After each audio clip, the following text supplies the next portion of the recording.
Okay, yeah. Welcome everybody to your first group session today. So we are getting together as a big group, and I have worked with lots of different businesses across lots of different industries and have seen the power of having groups of business owners together.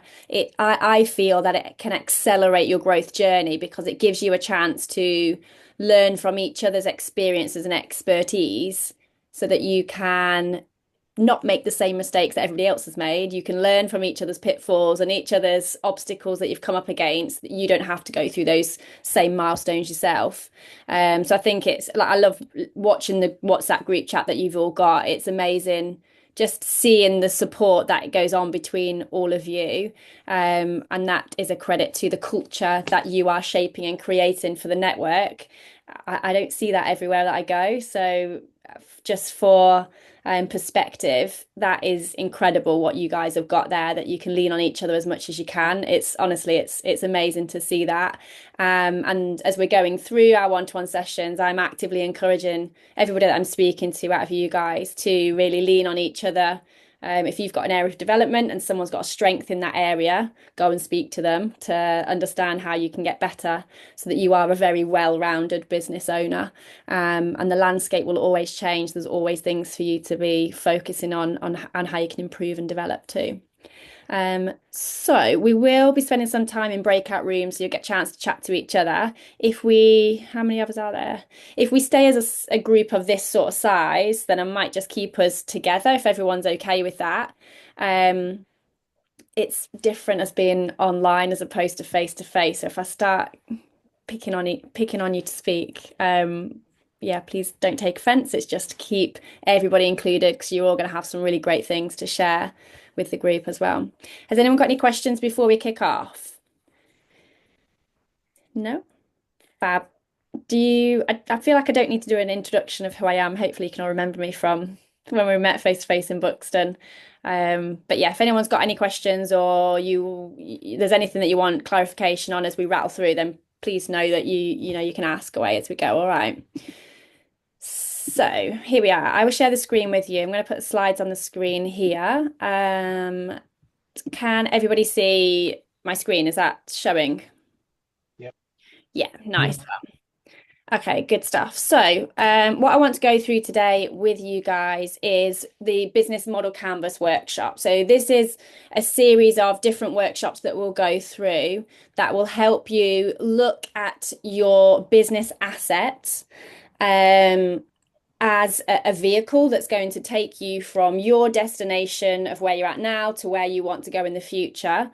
And it's looking at making sure that you've got a well-rounded business asset that should you ever decide you want to exit at any point, or you just want the confidence to know that you are driving a really healthy business, these are all the things that you want to be looking at to make sure that that's what you've got the reins of.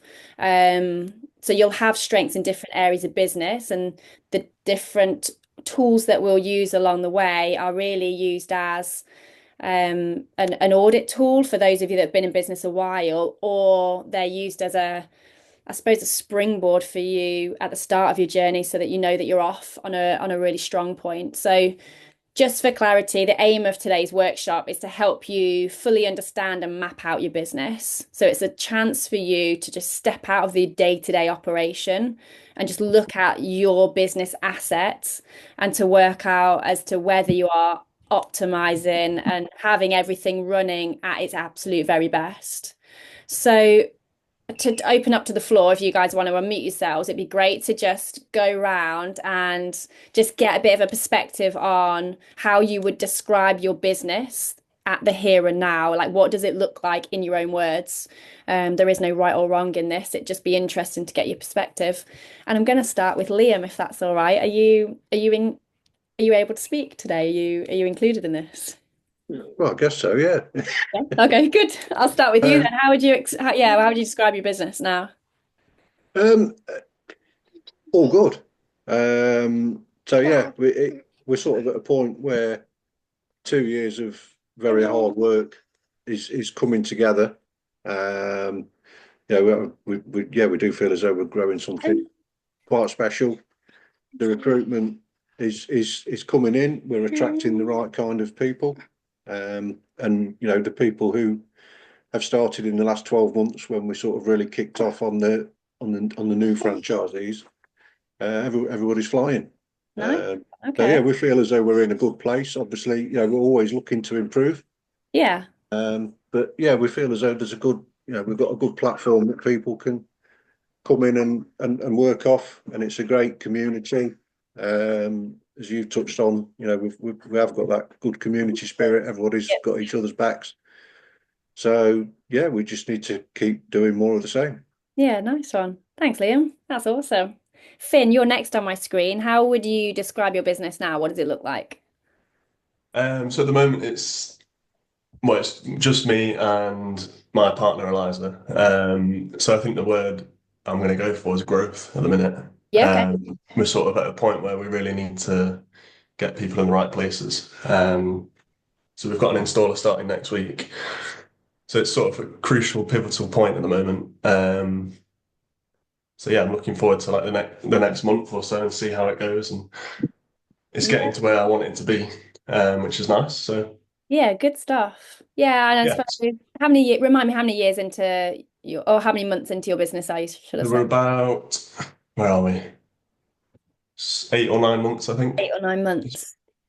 Yeah. If off the top of my head, about. So yeah, it's going well. Yeah, It's nice one. yeah, Yeah, good stuff. And I always think like definitely the early years in business, but as you go through a lot of what you're learning is the resilience and like the personal development and the whole mindset towards running your own business, as well as the nuts and bolts of doing the do.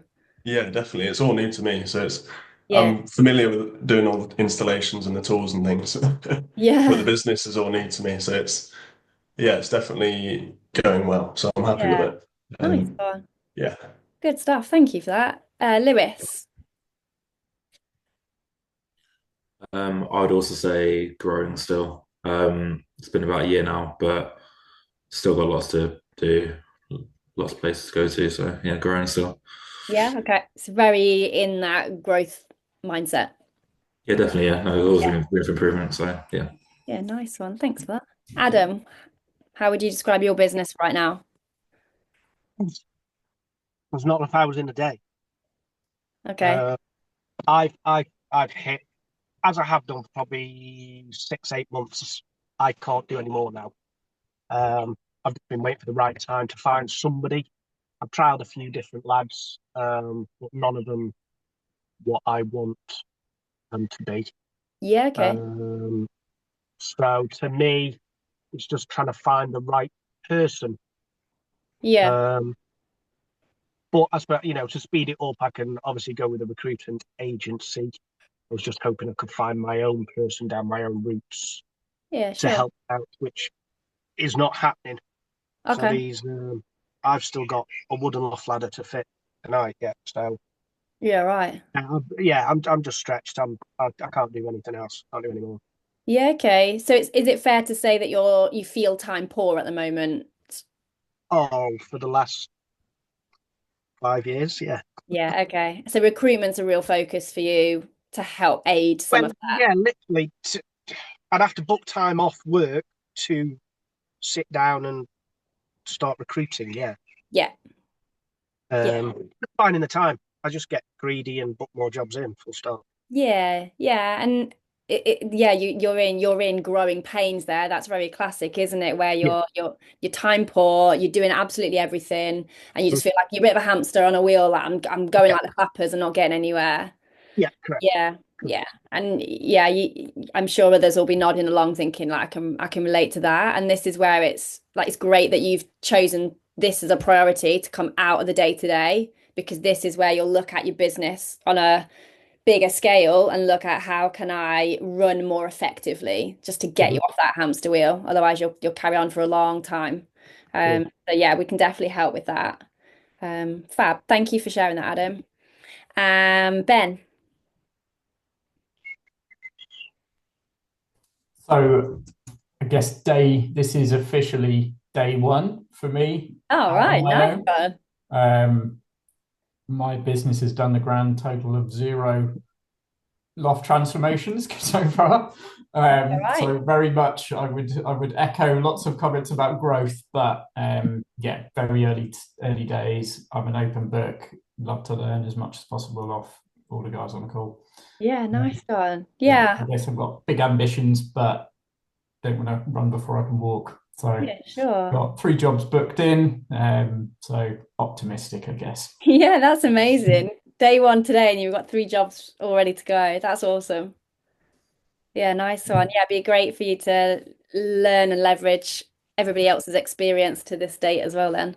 And I guess I've got 2 guys I've employed from day one, so they're like a pair. They come as a Yeah, pair. good.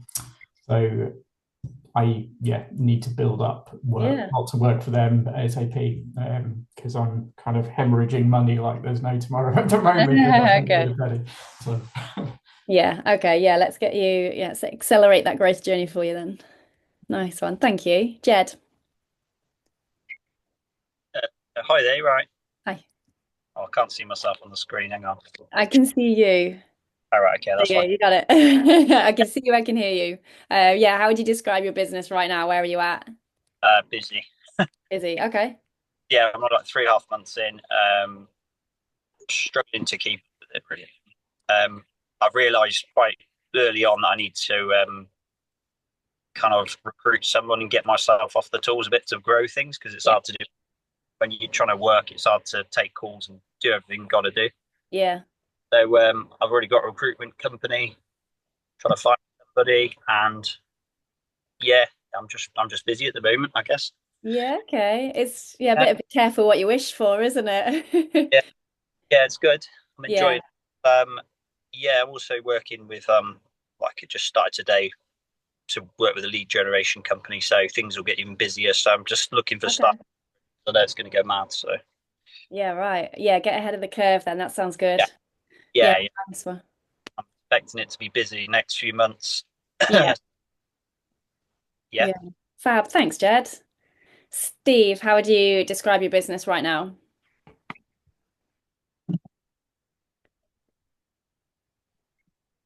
Oh, the suspense. So I'm in pretty the same boat as Adam at the moment. I've Yeah. been running Leicestershire for about 8 years now, and I've been a carpenter all my life, and that's what I love. I love being on the tools, and I don't want to come off the tools. And Okay. I've been holding on to it for as long as I possibly can. I've been employing people to work with me, but I've still wanted to do the tools, but being on the tools and then having to do the quotes and the office work was okay up to a certain point, but then all of a sudden you can't stop the work coming in. Just the recommendations alone, I can't keep up with it. So Okay. I've come to the conclusion where I've got to take myself out of the equation because I am the bottleneck. So I've got to come out off the tools, which I don't Yeah. want to do because I don't want to stop doing a job that I love to go into a role that I'm not saying I don't love, but I don't know. It's the unknown. Okay. Yeah, yeah, yeah. And you know what they say. If you enjoy what you're doing, it's not like a day's work. It's not like Yeah. work, and that is how I feel. I don't wake up thinking, oh, I've got to go to work. I love being on the tools. Yeah. Yeah. So it's great that you So feel that.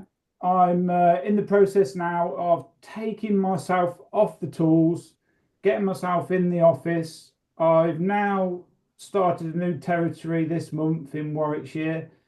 Hopefully, that will expand in a little bit of the time. And who knows, I may even take on somewhere else once that expanded. But because I'm because I'm coming off the tools, I'm an all or nothing person. So I've got to go into it 100% now and love my life in the office.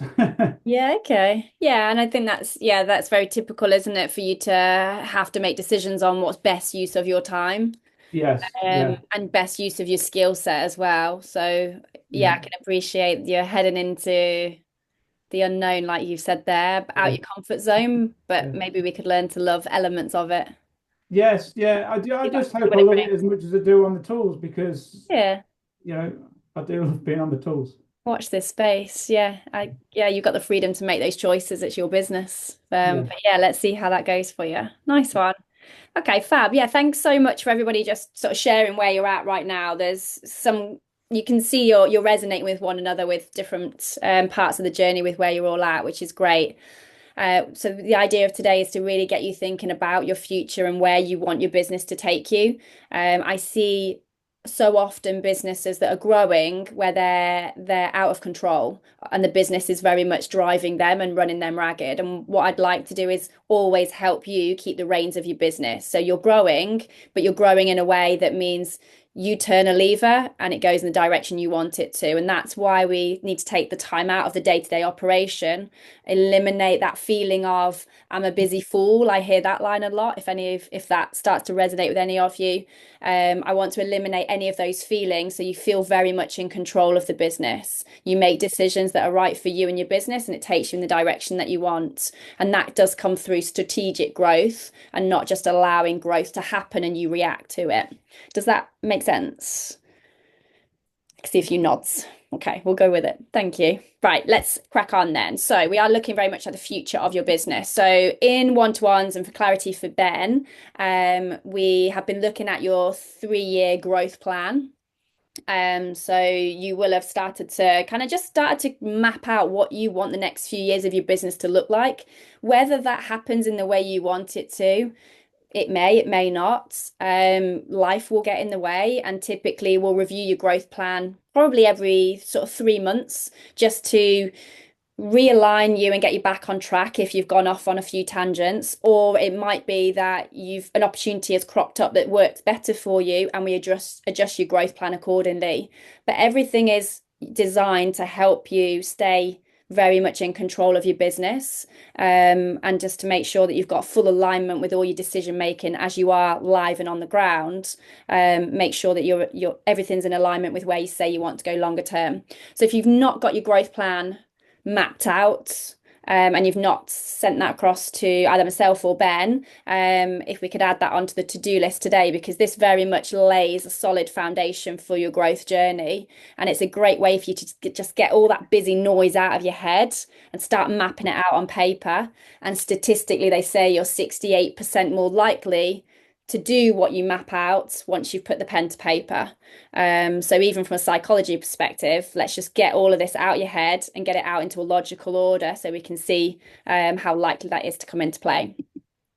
So I want to build on that with you guys today. So this template that you've got in front of you and it's on the screen is a business model canvas. Has anybody come across this concept before, or has anybody had a chance to look at the short recording that I put into the WhatsApp group? If you're techie, you'll be able to like raise your hand on Zoom here. If not, just nod along or give me a thumbs up. I can see Steve.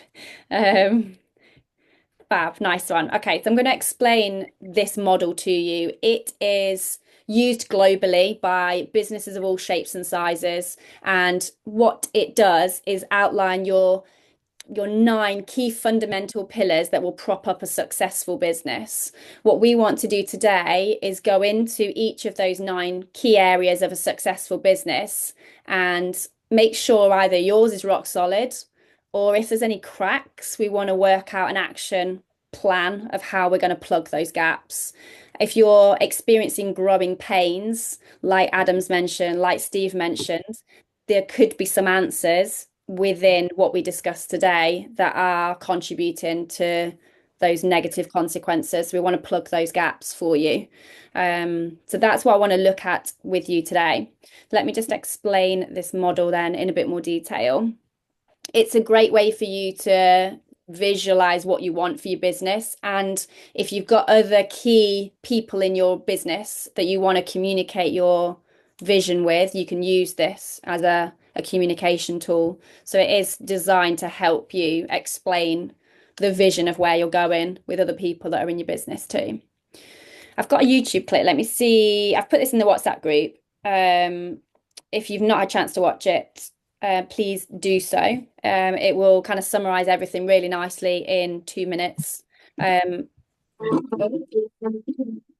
wasn't going to play it now, but would you like me to play it now? Or there's no decision makers here. They're all going with the flow, I can see. Let me give you a short summary, then you're not listening to my voice constantly. Hold on a second. Can you hear that on the screen when I play it as well? Let me just move your heads from the soundbar.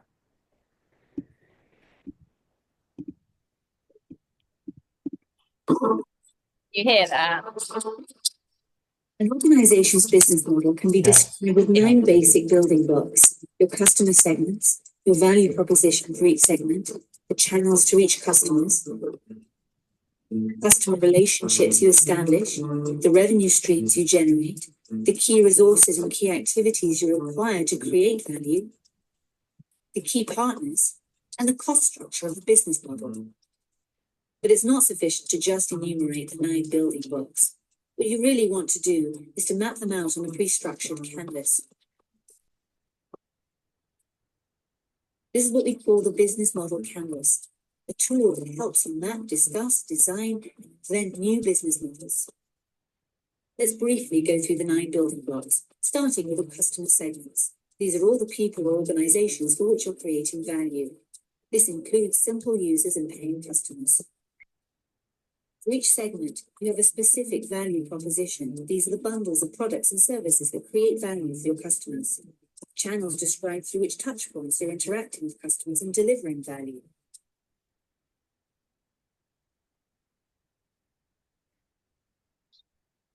Customer relationships outline the type of relationship you're establishing with your customers. Revenue streams make clear how and through which pricing mechanisms your business model is capturing value. Then you need to describe the infrastructure to create, deliver, and capture value. The key resources show which assets are indispensable in your business model. Key activities show which things you really need to be able to perform well. Key partners show who can help you leverage your business model. Okay. So I'll explain each of those sections to you, and then we'll go and into some breakout rooms, and you can have a conversation about each of these different areas for your business and document some of the key areas that we think we need to focus on as well. So let me just go into showing you what this looks like. So in the middle of your business model canvas, and you can scribble on your workbook as I'm going through this, but right in the middle is your value proposition. This sits at the heart of your business. So it is very much the mission of what you're trying to create. So this is mapped out for you, I suppose, for More Than Loft Ladders. You've got this blueprint that you're following. You've got this brand that you operate under. But within that, you'll have your own personal value proposition as well. So each of you individually will be contributing to that value proposition. It will be made up of what's the problem that people are faced with and what's the solution that you're here to fix. So we can go away in the breakout room shortly and explain that in more detail. Hopefully we're all on the same or similar page when it comes to value proposition. Then you've got on the right hand side of the screen, these are the things in your business that make you money.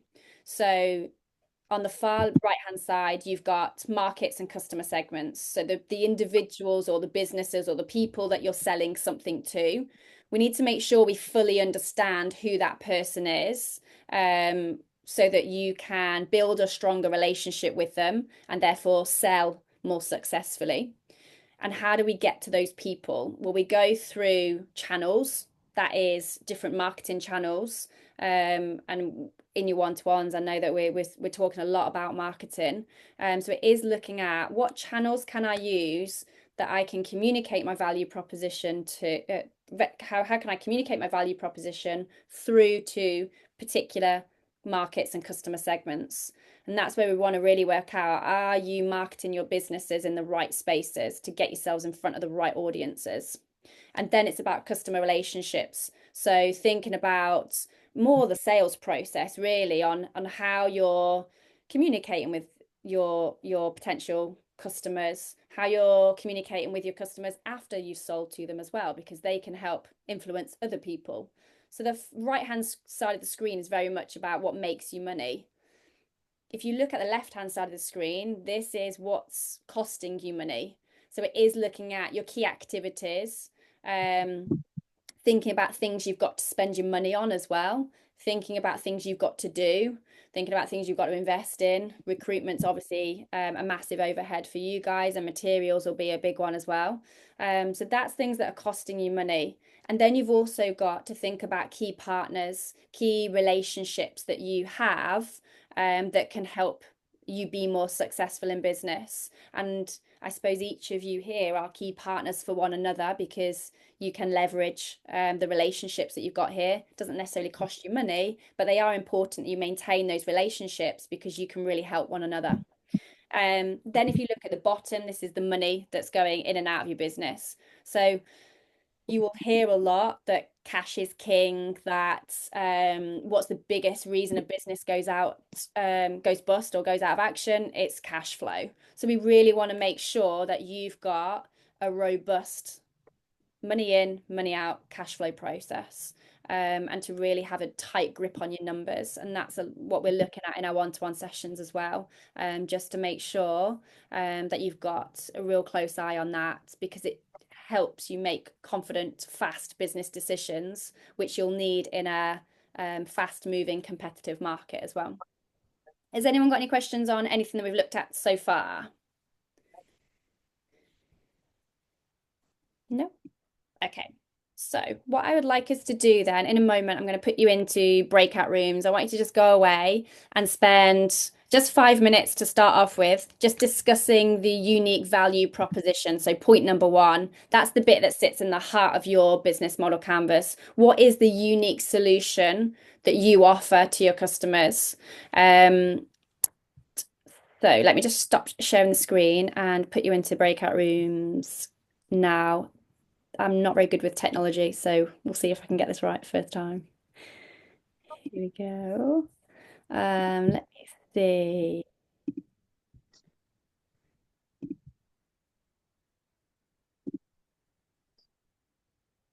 Okay, I've done that.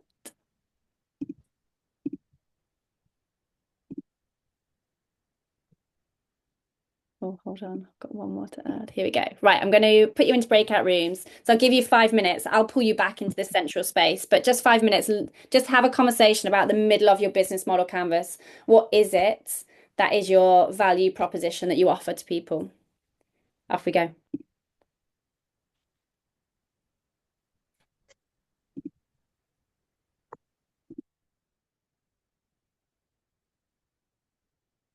Okay, have I made it into your breakout room?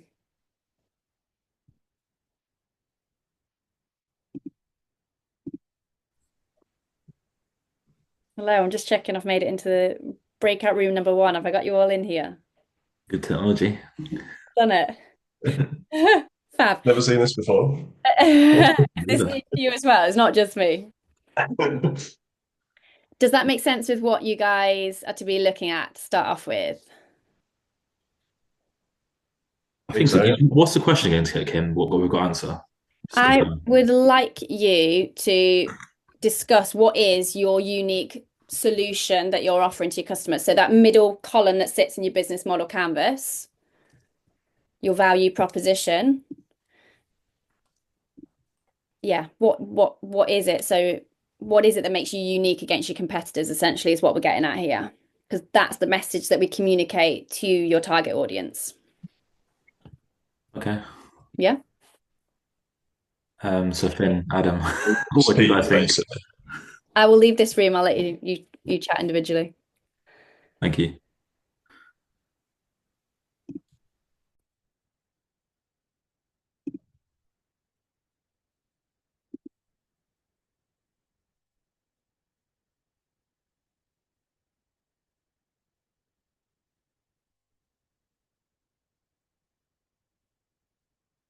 Like changing somebody's life, isn't it? I think people don't realise how life-changing it can be until sometimes it's done. From what I can see, anyway. Yeah, no, absolutely. Yeah, it's making the home. We use the strap line. Don't use it so much now. Probably should do, but make your home bigger for less than £1,000. So yeah, that's as simple as it is, really. We hear all the time, Ben, that when we've done the loft, they say, I don't know why I didn't do this years ago. It makes a massive improvement. And you'll hear it as well when you turn up. Oh, we've been meaning to get somebody around for 5, 10 years. And they go up at Christmas, think to themselves, oh, yeah, I must do that in the new year, completely forget about it. But when you do finally transform that loft, I call it the wow factor, because as soon as they go up that ladder, the first thing they say when the head gets in the loft is, wow. Yeah. And your chest sticks out and you're the king of the castle then. Trouble is, it's one of those things, isn't it? Especially if you're a customer that's even vaguely thinks they're good at DIY. It's one of those things that you kind of say, I will do that myself one day. It's going to be easy. I will get around to it, and you just never get around to it. Yeah. Actually, it was only going to cost you £1,000 or £2,000. Why didn't you just plump for it? Thank you. Look after yourself. It's really good value. So when's your first job lined up, Ben? Thursday. Looking forward to week. Will you be doing it, or will the lads be doing it? The three of us will do it. The three of us will do it. I need to go and recover my laser measure that I've left in the depths of that loft. That won't be. You'll be losing kit left, right, and centre. And I've selected a really special job. It's kind of the dirtiest, grimmest house and loft I could find for the guys to start on, and then it's all going to be. It's going to get better from there on in. What sort of experience do the guys have? Have they done anything before like that? Well, it's a father and son duo. So the father used to work for me way back in the day at Openreach. Right. So he is practical. He's a real grafter. He currently is self-employed and maintains sort of student houses around the University of Norwich. So he can turn his hand to anything. So yeah, he's got experience. He's done a little bit of loft stuff before. He's fitting a kitchen today, for example. Yes. So yeah, he should be fine. And his son is going to work alongside him as a bit of a labourer, but his son's an aspiring. Yeah, it doesn't take long to pick up. I mean, I always say to guys, once you've been doing it for about 6 weeks, you've seen every single type of loft there is, and then it just becomes repetitive. What I would say as a good tip is tell your guys to go slowly, because what they'll want to do is they'll want to rush it at the beginning to make themselves look good, and that's when accidents happen. That's when feet go through ceilings, and that is the worst thing that could possibly happen. So just tell. I think the good thing, and Jed, you'll know this, I think the good thing with having worked at Openreach is we talk about safety all the time. They've really had it drummed in. Well, Mark's had it drummed into him. Safety first. Lofts were banned at Openreach, pretty much. Oh yeah, it's a confined space. Can't go to loft. Yeah. But, yeah. So I think very very aware of safety, but using some common sense as well. So taking a balanced approach. But well, I think Ben, one of your lads learnt a lesson last week, didn't he? He went through the false ceiling that we've got at the unit. He did. He went through the fake loft in the unit. Well, he didn't quite go. His foot went through. So that's his one time he's ever allowed to do that in a controlled environment. Yeah, that's it.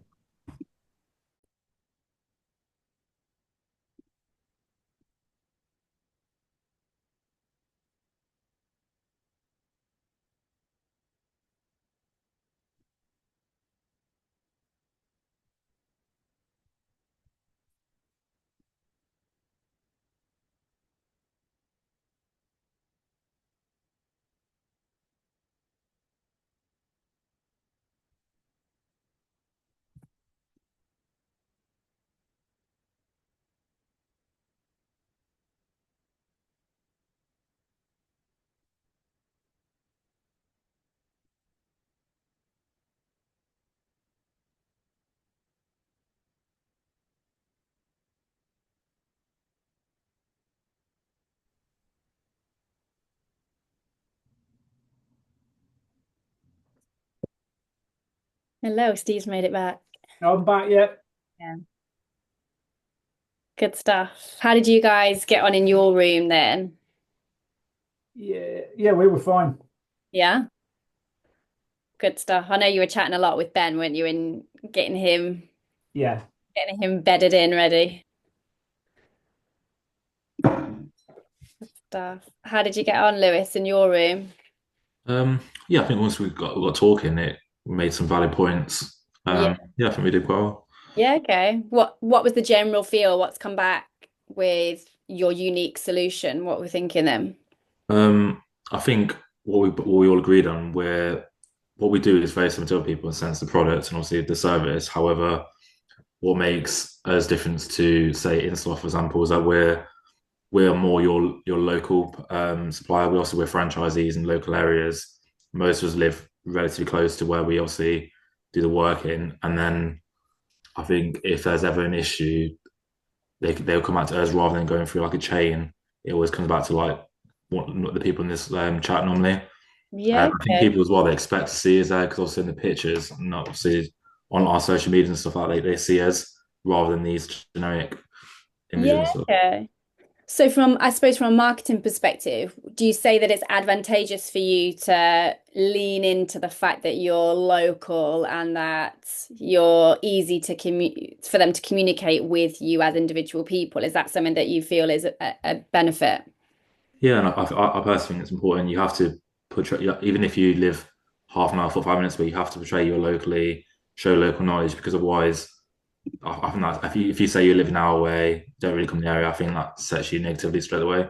Yeah, interesting. Okay. Yeah, good stuff. Thanks for that.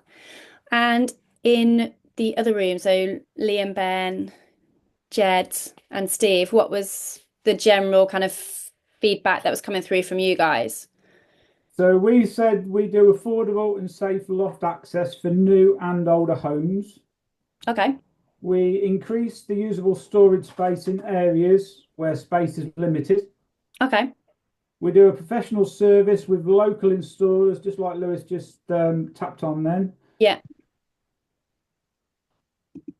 Yeah. We're backed by a trusted brand. Yeah. We when we do the jobs, we're clean, respectful, and we typically do them in a day. Yeah. And we offer free surveys, and all our pricing is clear to understand. Nice one. Okay. Yeah. Also, we don't do the hard sell as well. Yeah, of course. Yeah, okay, great. So you've got loads of detail there that you have captured in that central part of your business model canvas. So yeah, if we've got notes scribbled down, that'd be really useful for you because it's all about in business for you to communicate that message out to the wider world, but also for those that work with you behind the scenes to also stay in alignment with that offering also. So this very much becomes the lifeblood of your whole business, and shapes everything that you do. So we've got now your value proposition that'll sit at the heart of your business. What I'd like us to do next is spend some time. Again, I'll put you into breakout rooms so you can really dive into conversation around this. I want us to think about the front end of the business. So let's think about the customer segments. So it's the right-hand side of your business model canvas. These are the people that are willing to pay for the problem that you're solving for them. So really think about who that person is. Let's get a good understanding of, I appreciate there'll be a homeowner in a particular geographical location to you. Let's get into the psychology of that individual person a little bit more. Let's talk about age, income bracket, all of those sorts of things. But let's also think about the type of person that they might be. If they're proactive in getting their house organized in a particular way, then we can start to understand what makes them tick and how we're best to interact with them when we get to looking at your communication channels with those people too. So I'm going to put you into breakout rooms. I want you to focus on the front end of your business. Let me just go back to the main business model canvas to show you which bits I'm making reference to. So it's looking at your markets and customer segments. It's looking at the channels, the marketing methods that you use, the channels of communication, and then think about how are you building strong relationships with these potential clients. Like, what are you doing that takes you above and beyond in order to complete that sale with that person, if you like, or for you to turn them into a customer. What are we on time wise? It's 4:45 now. If we go for say 15 minutes, just looking at the front end of your business, and then we'll take sort of 10 minutes away from your screen just so you can go and grab a drink or get a refill, whatever you need. And then we'll come back and look at other areas of the business. But I'll put you into breakout rooms. You'll be with different people so you can get to chat to absolutely everybody today. But that's what I want you to focus on. Grab some notes for the front end of your business. Have you got any questions before we move into a breakout room? No. No, does that make sense? Yeah. Nice one. Okay, let me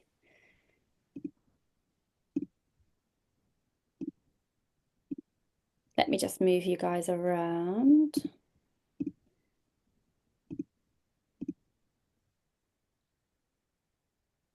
Okay.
And you never know. And yes, you can add, talk about lofts as well. But I think that's a good way of talking to the customers. Follow-up calls, emails. That's another way we can build the customer relationship, isn't it? Yeah, but it's that. A lot of it is the system, isn't it? Yeah. From when they inquire, they get that instant contact from whether we call them or they get an email, or we're always keeping that customer contact. And it's always from the same person, 9 times out of 10. It's always from us, really. Are we on the customer relations section, maintaining that relationship? Yeah, we're just going from box to box. Yeah, okay. Out of curiosity, do you all follow the same communication channels with different people, or has everybody got their own approach? So the system does its own automatic communication, and then depending on which platform the lead came into, they might carry on communicating with me through that. Like if it's a WhatsApp, they'll carry on talking to me through WhatsApp as well. Okay. Or Facebook messaging as well. Yeah. Just email. So it's a bit of 50-50. Sometimes they'll listen to the automated messages and stuff. And if it's something urgent or they want to ask a question, they'll just go back to that original platform. Okay. And you let the customer kind of pick their own preferred method of communication. Yeah. Is that the same for everybody else, or Adam, what would your approach be? I tend not to go on the Facebook messages. I prefer to either talk to somebody, message them, or email rather than going down the messaging route with Facebook. I'm not a fan of it. I think I've found that people on Facebook are not as serious as your check trade or somebody that calls the call center. Yeah.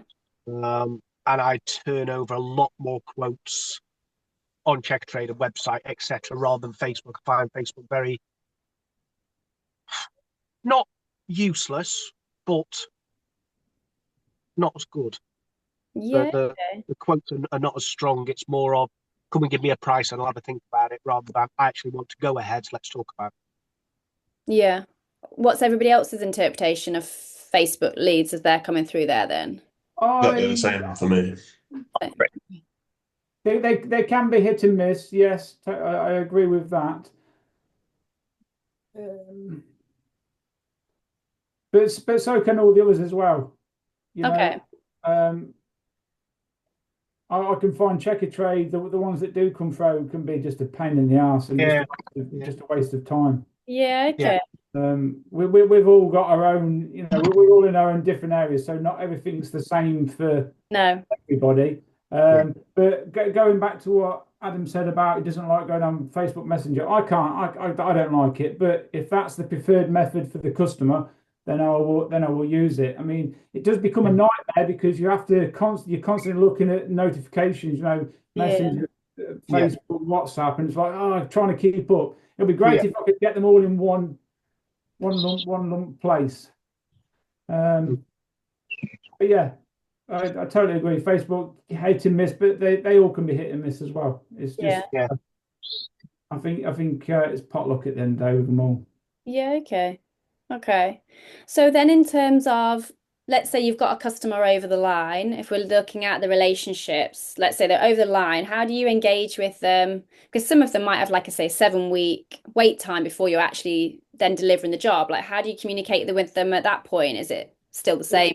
Well, I tend to leave it with the automated messages from because they're in touch with them all the time. What I don't want to do is I don't want to inundate them with too much because the system does send quite a few messages out. Does it? Okay. So I feel like I don't need to add anything to it. Yeah, good. If the customer wants to come to me and ask a question, then fair dues, but they do get enough notifications and contact in that short time.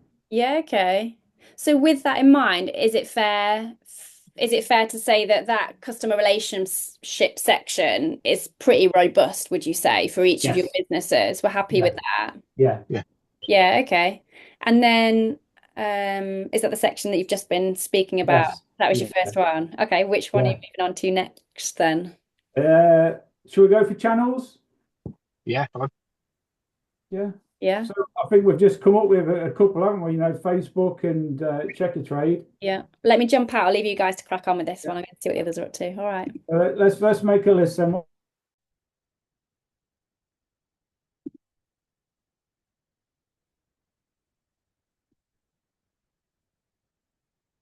Actually, more often than not, the insulation package makes the job cheaper as a whole. Yeah, 100%. So they pay less and they get insulation. So yeah, and they do like it. How are we getting on here? All right. Yeah. Oh, go on. Sorry. I was going to say we've got our target customers identified. Yeah. Okay. Feeling pretty confident with that section. Yeah, and we were just sort of talking about the customer relations, sort of building up that relationship and getting the understanding of what it is that they want. Yeah, okay. And selling, just playing on the benefits of what it is they want to achieve, not the fact that they want to buy a loft ladder, because nobody really wants to buy a loft ladder. So yeah, it's playing on those benefits. Yeah, definitely. Yeah, we buy with emotion, don't we? There'll be something else that's driving them to take the action there, definitely. Yeah. Yeah. And I was asking the other group or the other room here, about, so once you've got somebody that says, yes, I want my loft conversion with you, what's the method of communication that we use? Because some might have, say, 7-week lead time. Is that pretty automated and all set? Does anybody else do anything different, or is it just relying on what's provided centrally, Liam? I mean, we have things in place that so a message gets sent at stages. If I think the last one is there's sort of the day before, 4 weeks before. I think there's one 8 weeks before. Okay. So just that little prompter that we're still here. We've not forgot you. Yeah. But yeah, I think most people are sort of operating somewhere between sort of 4 and sort of 7-8 weeks, I think. Yeah. Yeah. So they'll be getting that sort of initial confirmation that they've been booked in for the work. Then they'll get the one 4 weeks out, they'll get one week out, and then they'll get one the day before. Yeah, okay. And those have got slightly different messages to them. One of them, I know one of them says, have a look at the website for tips on how to maximise your loft space when it's been done. One sort of inviting them to look and think about potential accessories that they may want to sort of get or add to their quote. Yeah, okay. Oh, so there is that opportunity then to upsell them at a later date if need be. Yeah, okay. That's good to know. Yeah, that's interesting. And the other group was saying they feel that section there, that communication part is pretty rock solid. Is that a fair assumption across you guys as well? Yeah, I think so. Yeah. Yeah. I mean, obviously, what sort of Lewis and Ben do with their customers is very much personalised to them, and we wouldn't want to dictate that anyway. It's Lewis is going in there, getting that relationship with the customer, and they're buying Lewis as much as they're buying More Than Loft Ladders. So yeah, of course. We wouldn't want to put some sort of regimented process in that says you must do this, that, and the other. Yeah. Yeah. For me, I use WhatsApp quite a lot to talk to them. I start to see phone calls, go see WhatsApp. I find it easy to speak, especially out and about. Yeah. But with that as well, I think I always like to make jokes like, oh, obviously, so don't ask in the quote today. You might receive, if you're not heard from me in a couple of days' time, you get an automated email. Like it's automated. If you want me directly, it's always me in WhatsApp. And then I tend to follow up on a WhatsApp maybe 4 or 5 days later. Hey, how's it going? I put notes on my phone or on the system to say, like, 'cause a lot of customers let slip. Oh, I've got a quote coming in on Tuesday next week. Wait, drop a message on Wednesday. Hey, how's it going? I've got any further questions to me, and that's just little conversations going. And the ones that ignore you tend to know they're the ones that are not gonna. Yeah. Some say, "Oh, I'll come back to you." They're the ones that you've got a little bit hopeful. You set reminders to yourself personally, or on the Yeah, that's system. good. Yeah, that's interesting. You just keep that in your own diary, do you, to remind yourself? I've started putting more on the system now because it gives you option and it is more organized. But sometimes I just stick on my phone. Yeah. Like that. Is it called the priority lead, Liam? That one, the star system on the CRM. Yeah, the priority lead. Yeah, I think that's quite a good tool. Like you can sort of mark ones you like, you want to do the work for, and they're the Yeah. ones you want to like, obviously handhold more when you might want to send them a promotion in 3 weeks' time and they not come back to you, stuff like that. Yeah. I'm gonna start using it more. Yeah. Saw you were using WhatsApp quite effectively, Lewis, and you've got it all set up correctly as well. So you're kind of you're out almost advertising through WhatsApp as well. I've just ordered a new number because I'm not going to use my personal number anymore, but because I can use another business number, you can then set WhatsApp up to have multiple users as well. Because I'm going to have my wife Lizzie at home as well, so she's going to be able to log in through the same WhatsApp account. So we need to make sure we both know what we've communicated to the same customer, but we can both communicate to run 2 different locations to the same customer through WhatsApp. So Yeah. Yeah. Yeah, WhatsApp for Business is a great tool. Definitely. No, it's handy. Yeah, good stuff. Fab. Okay. I'm going to close breakout rooms and bring us back together, and then we'll have a chance to just go off and get coffee refills and go again. Is that all right? Yeah. Good. Nice one. Okay. Let's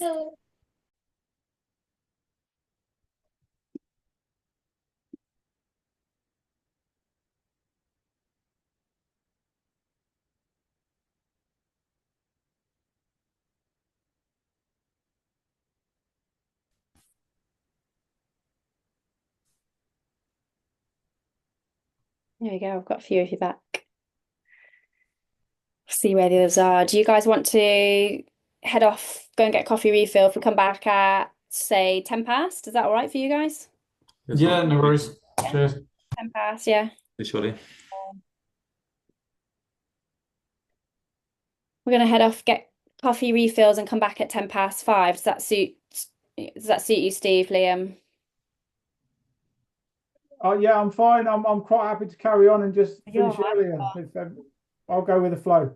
Okay. Yeah, I think a couple of others have gone off to get a drink. All right, okay. Yeah, feel free to do so. Yeah.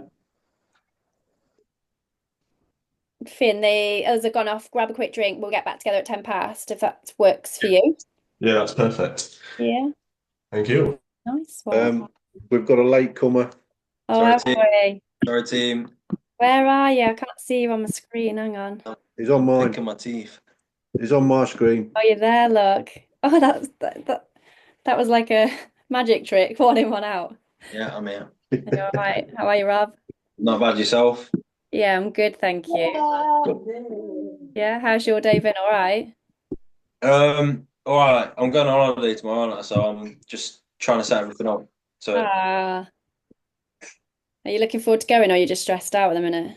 yeah, just a bit stressed. Yeah. Yeah. Oh man. Well, yeah, I hope you have a good time. Thank God. These guys, Adam, Jed, these guys have just gone off, grab a quick drink. We're going to get back together at 10 past and then crack off into the second part of the session if you want to get a top up too. Yeah, what time does it go on till? Because I've got to finish this job, so I might have to go. Okay, yeah, we're finishing off at 6 o'clock. Oh yeah, no, I can't stay. So just Okay. because I've got about an hour or two's worth of work. I'm going to have to go, unfortunately. Okay, no worries. Yeah, we're recording anyway, so you'll be able to pick it back up. Yeah, I'll watch it over the last hour. Yeah, nice one. I hope you get on all right. Yeah, cheers. I'm going to shoot off now, I think. All right. Okay, cheers. All right. Oh, yeah. See ya. Guys, cheers. No. Adam's showing off, finishing his job. Yeah, live on the ground. Is this Yeah. I think I want to. this is it. Look at this multitasking going on here. He's on it. Yeah.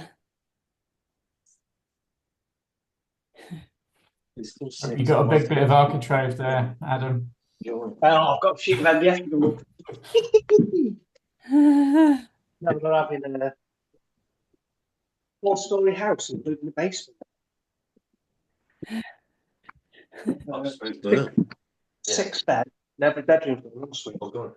Oh wow. Yeah, absolutely mental. No, Oh, I did ask. It's crazy, too much money. What's your location, Adam? Remind me where you're based. Cheshire, Chester, and Stoke. Oh, okay, right. What's your TikTok? Yeah, Yeah. big areas. Yeah, that is a big spread, isn't it? Yeah, massive. Yeah. I've just sold, well, Liam's just sold half of Stoke for me because I just can't manage to get around. It's the bits that he sold, sort of like an hour and 25 away from me, so I never really used to travel that far away. Yeah, right, okay. It's too far. It's too far to go and do 2 quotes. It's 3-hour round trip. Yeah. Means I can concentrate more on the areas that are close to me. Yeah, definitely. And I guess the nature of what you guys do, you have to go face to face to absolutely everybody, do you? 100%. Yeah. 100%. Yeah. There's so much logisticals for you to think about there. Yeah. So yeah, as Adam just said, we're sort of tidying up from the previous franchisor that like just giving 2 bigger areas away. Okay. A lot of the guys have got parts of their areas that they're just not interested in Yeah. servicing because it's not cost effective. Yeah. So yeah, as Adam's just said, we've arranged a bit of a buyback on some of his area because we've got a new guy coming in Okay. that can serve that better, as well as a new piece of territory as well. Yeah.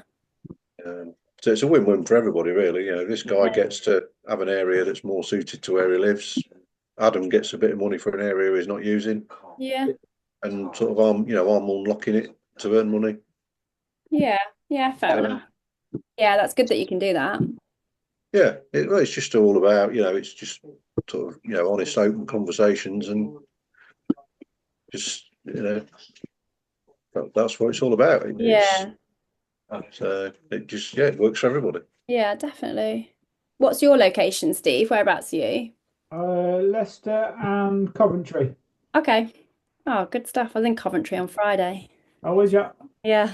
I've been Leicester for 8 years, and now I'm just adding Coventry onto it as well now. Okay. Yeah. Yeah. Does it help if you know the area well, or do you not necessarily need to know it? Can you get to know it quite well? Yeah, a bit of both. You get to know it very, very quickly if you don't Okay, know. right. But I do know the area as well. Yeah. Yeah.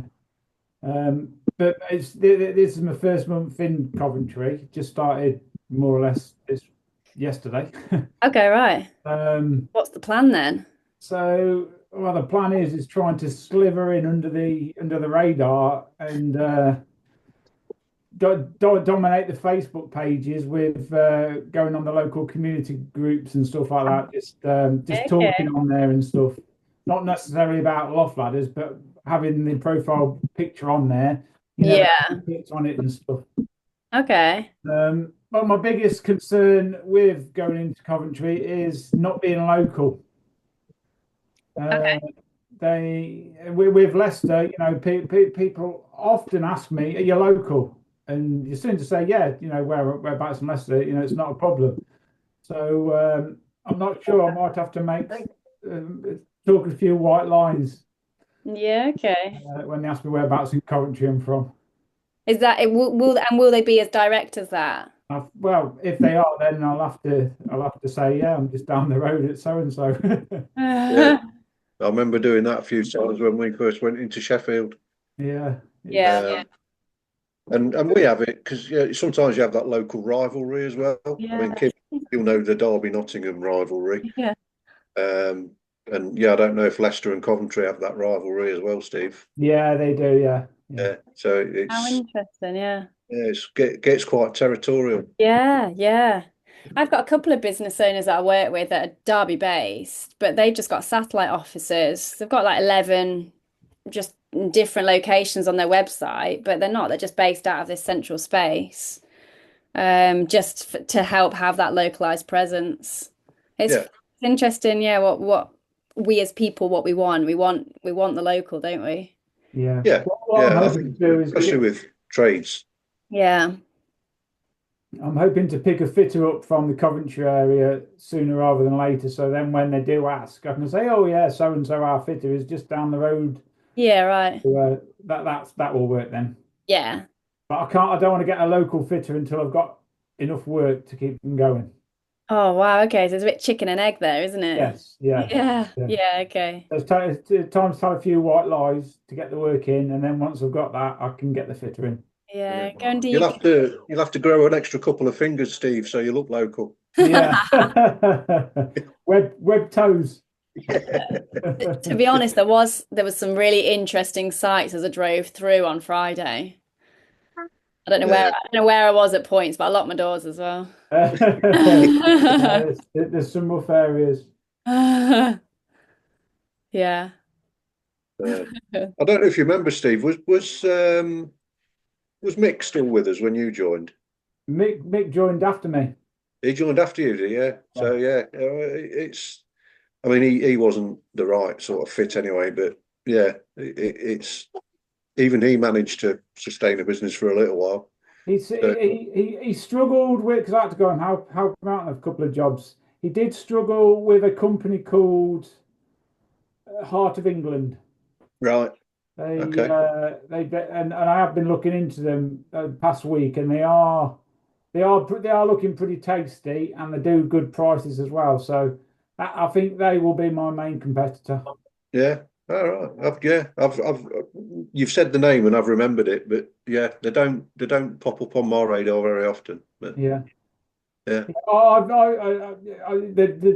don't come into Leicester at all, but when you go into Coventry area, that's when they pop up. They've sort of kept themselves in a small area and got strong. Yeah, they do seem to be quite busy. Oh well, I'm sure you can upset them. Oh yeah. You're not afraid to ruffle feathers, are you, Steve? No. No. We had a guy who had Nottingham and Derby really tied up when we first started, a guy called Castlewood. He was really pissed off when we got going. But, yeah, he's sold it now. Yeah. What do they do to know that you're pissing them off? Like, how does that show through? I mean, this guy, because he was an old boy, he was literally just running around slagging us off. Oh, okay, right. Yeah, it's just like, oh yeah, this new company's come along, I don't know what they're doing. Okay. And yeah, it's quite, I don't mind. Yes, it's annoying when somebody slags you off, but they're shooting themselves in the foot because most customers don't want to hear that. No. And not only does he talk him out of using us, he talks him out of using himself as well. So Yeah. Yeah, it's interesting. Competition's good. I look at the bigger guys. Not that there are many bigger than us, but there's a few, and I just look at them and I think, great. You spend all your money advertising, you're raising awareness of what we do. Yeah. And we've just got to be there and put ourselves in the same conversation with the same customers, and we'll win it on merit. Yeah, definitely. And I think you can stay in this headspace of being inferior to the bigger businesses and the bigger brands, but that's not necessarily, especially at the moment, that's not what customers are after. We've mentioned here, they want that localized. We crave that face-to-face human element of anything we do these days because we miss it so much. Yeah. So yeah, you're in a really great time where you can leverage that localized presence, definitely. And our biggest competitor, they use employed salespeople. Yeah. So your typical double glazing type. Yeah. And that turns people off. Yeah. Yeah, we're done with that, aren't we? Yeah.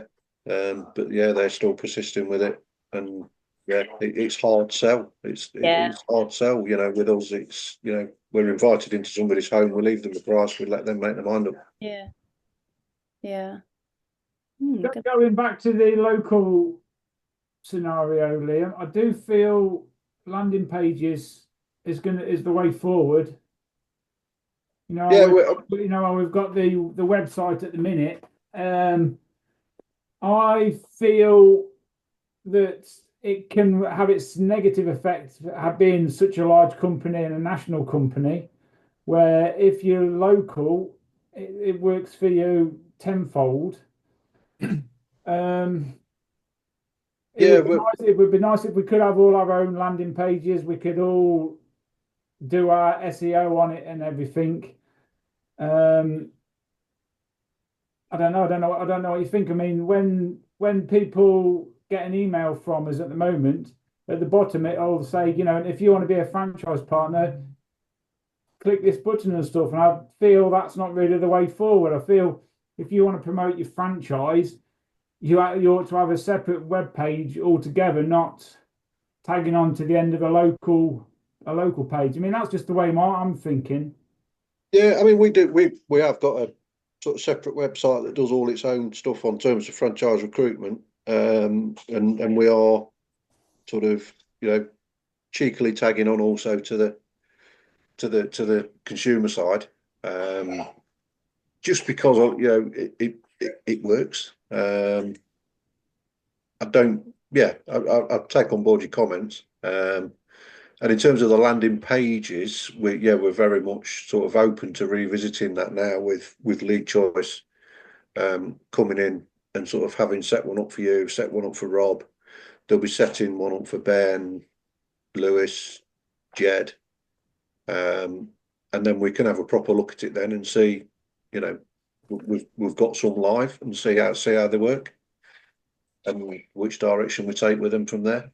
Because it'd be nice to have our own like mini little websites that we can really capitalize on being local then. Yeah, and I think it's horses for courses because some people won't go down the sort of tech route that you are, and sort of Lewis and Ben. So they still need that page on the main website. Yeah. So can we not have both? Yeah. Oh yeah. Yeah. I mean, your page on the website will stay. As I say, we're trialing these. Well, we're not trialing. We're doing these landing pages with lead choice, and we can learn from that. The landing pages are obviously paid for. The website, we would like to grow that organically as well. With the landing pages from lead choice, we can't grow them organically. We have to put money into that. It'd be nice to have a little mini local website where we could start building our own SEO and build it up organically. So we've got that trickling in as well. It's just another revenue we can go down, isn't it? It's another. Yeah, it is. Yeah, you just have to be. I mean, I'm glad you said organically because obviously if you had two different web pages that you were Competing paying, against each other, yeah. yeah. So yeah, which is sort of an issue that that's why Ben's might be a little slower to start because our launch campaign's running. So yeah, we've had to say hold off with lead choice in terms of Google AdWords because we're still running a campaign. Yeah. But so you don't want to be fighting each other. I understand all that. Yeah, but no, we can look at the potential for other landing pages. I think we need to get these ones integrated, and yours has worked in terms of integration with the CRM as well. Yeah. So yeah, we just need to get those running, and then we can just basically we can rinse and repeat that. Because it's like when I just said to Kim about telling a few white lies in going to Coventry. If people go on the website, they can see all I'm talking about Coventry and everything. They can see photos of me being in Coventry here, there, and everywhere, and they won't even ask the question then. Yeah, which will be fantastic. But at the moment, they will be asking the question because they're getting replied emails saying, "Do you want to become a franchise partner?" And then it's like, well, okay, where are you from? And yeah. No, I get that. Questions in. I think, and I'll check. I think they only get the franchise one when they've become a customer. Yeah, I will double check that. It's like when you click on our website at the moment as well. It is on there as well. Yeah. If someone wants to look up for loft ladders in Leicester, they don't want to be. Do you want to be a franchise partner? They just want to see. Oh, that's a ladder. This is a ladder. This is the boarding. They're nice and local. There's his face. There's his phone number. I'm calling him. Yeah, we've got to make. I do feel we've got to simplify it even more. No, yeah, take that on board. I mean, we do. I mean, it's discreet that the franchise bits. Oh yeah, I'm not saying it's in your face. It's there where does it need to be there? Yeah, I mean, it's there for a reason. We considered it and discreet, but yeah, we can revisit and potentially move those sort of bits away from the first direct inquiry. I mean, I don't want to keep going on about it, but I do feel the way forward is a mini website for everybody with their own with their own SEO, and they can really capitalize on that being local. Because we've all said it in our group rooms, local. Yeah. No, yeah. It's definitely something that we look at. I mean, it wouldn't be for everybody, but those that want it should be available. Yeah. These are conversations we can pick back up in our one-to-ones as well, and feed that back to Liam and head office centrally as well, Steve. If okay, that's helpful for you. Yeah. No, it's useful, and we're talking about the front end of your business. We're talking about marketing, so it features within there. I appreciate what Liam's saying is we want to look at that, how it fits in with the whole marketing plan. Yeah, shall we feed back on what we've kind of pulled together for the front end of the business? I'm really intrigued to see if we've identified any kind of key gaps that we feel need to be looked at for each of you as well. Lewis, do you want to kick us off what you guys came up with? And have you identified any kind of key areas of focus for the front end of your business? Do we do it just box by box first? So we're going to do it box by box or all in one? I'd be intrigued for you to kind of summarize the three sections. But yeah, by all means, if you've got answers for each of the boxes, then that'd be great for you to share that detail. Let me just get these back up on the screen for you. Yeah, Lewis, do you want to kick us off just looking at the front end of your business then? Yeah, I think myself, Liam, and Ben had a general chat about what we thought, and I think the general consensus was obviously we need to target homeowners of all different backgrounds. Doesn't matter about the finances, size, whatever. Everyone's got to be targeted, but obviously the way you target them is going to be dependent on the individual. Yeah. It's brought up obviously. Like I found it, I think Liam's found it, and Ben will find it as well when he starts doing more quotes. A lot of people refer to It's a bit of a joke, like, oh, let me go check the boss. The female tends to be the boss of the household. Okay. Possibly makes a final decision on a lot of things. So maybe that could be targeted more in the sense, obviously, make it more a better service for to please them. To obviously, if they make a decision, obviously, hopefully go with us. Yeah, 1 second. So I've got a few notes. Obviously, new homeowners, their needs are going to be different to someone that's lived there for 20, 30 years. Yeah. Someone that's 60 might live in the house 20 years, might not physically be able to get into the loft anymore, just because it's difficult to offer step ladder. Therefore, they want just easy access compared to a new homeowner or young family might want more storage. So you might adapt your product what you're offering them to cater for their needs rather than having Yeah. one for everybody. I think that's really important. I don't know, Liam, Ben, have I missed anything? Well, I know I have, but if you want to pick up on that. No, it's pretty much covered it. Yeah, it's also that. I'm just checking my notes.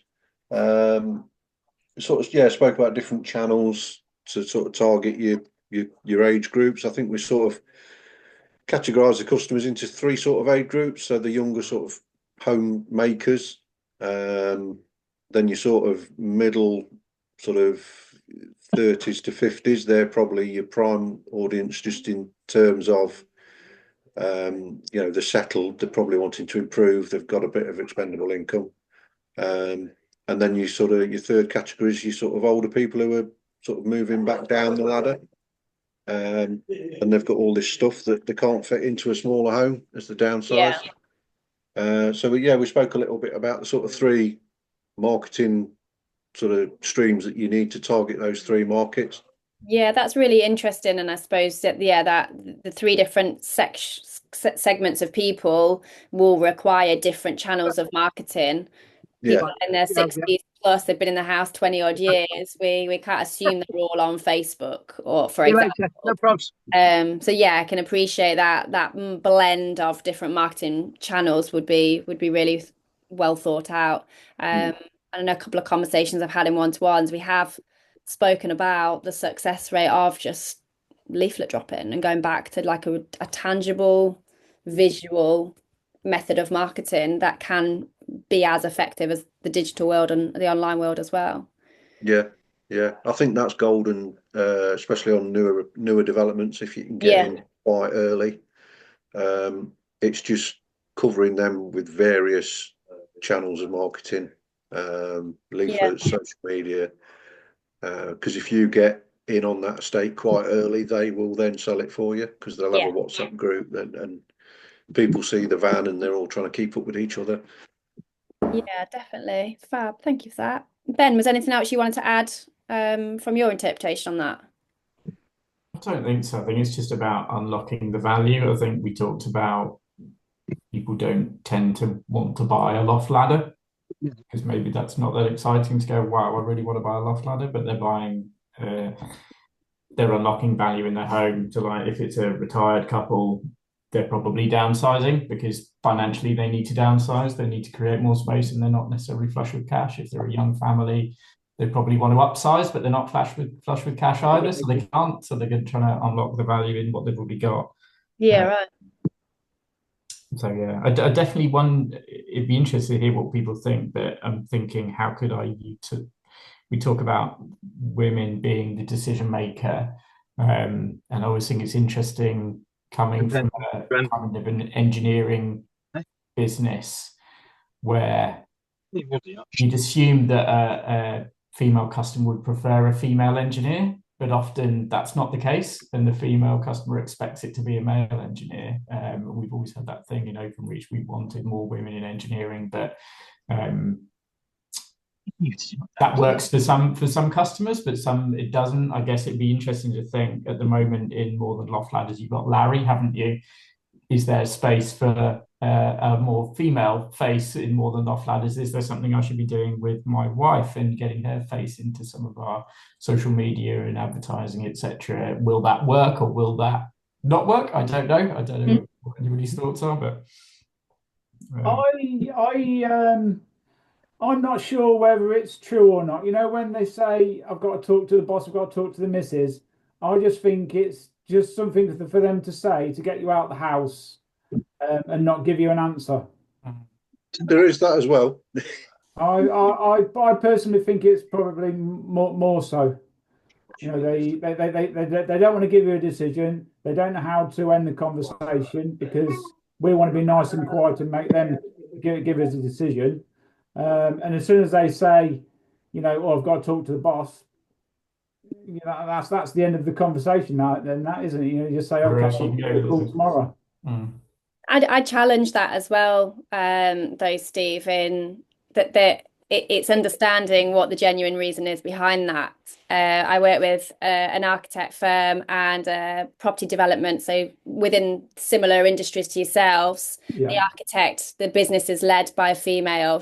There's a male and female business partner duo, but they utilize the female architect in their marketing strategy for that reason that Ben said there, that typically through their research, it is the female in the household that's the decision maker.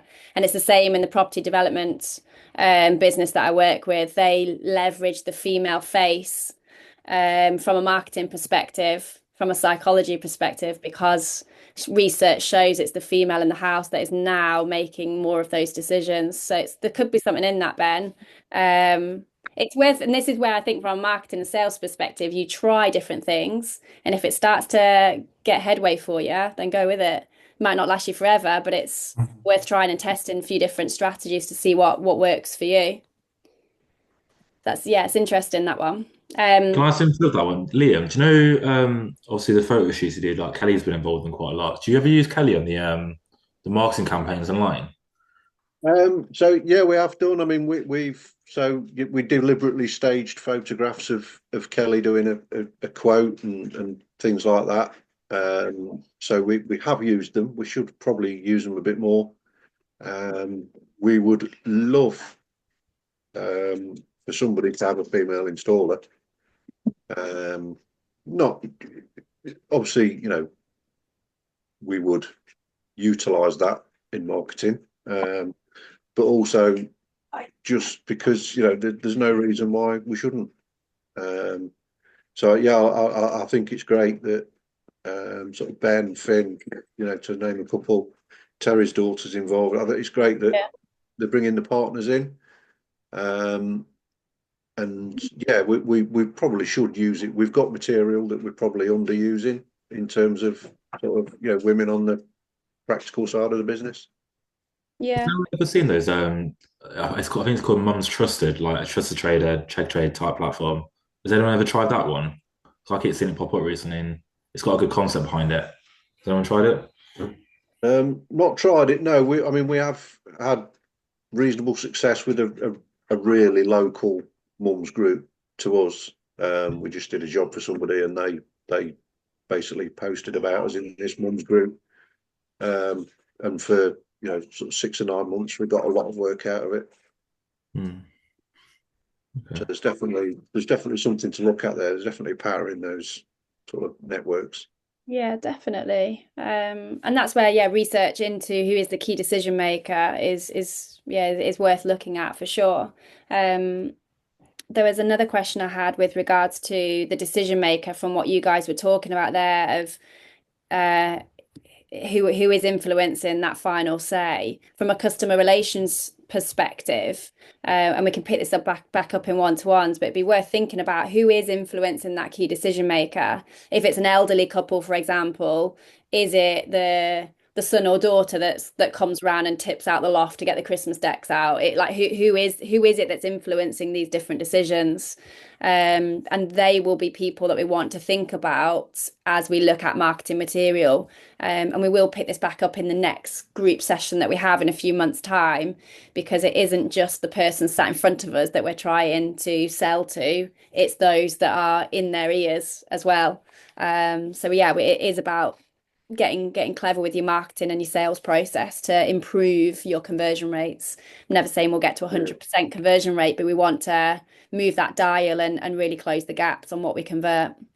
Yeah, it's interesting you say about the people that are in their ears, because you do find a lot, especially with older people, who want to make a decision. A younger relative will chirp up and say, "Oh no, you don't want to do this," or, you know, they're ripping you off. I can do it for half of that, and Yeah, yeah, you tend to find that. So yeah, maybe there is something in that where yeah, we're not going to target their children to get the work done, but we can arm the customer with the right information to sort of yeah. relay back to that interfering relative.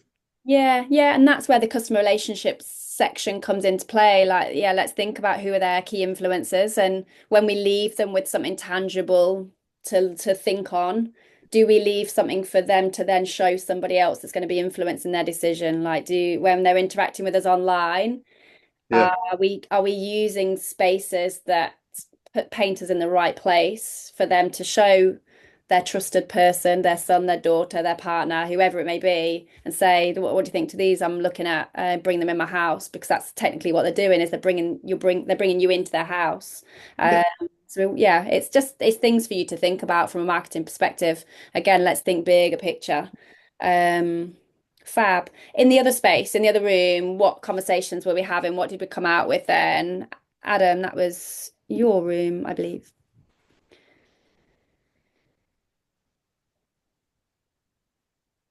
So yeah, we come up with the same scenario. We've got the younger generation who are looking for the space because they've got a growing family.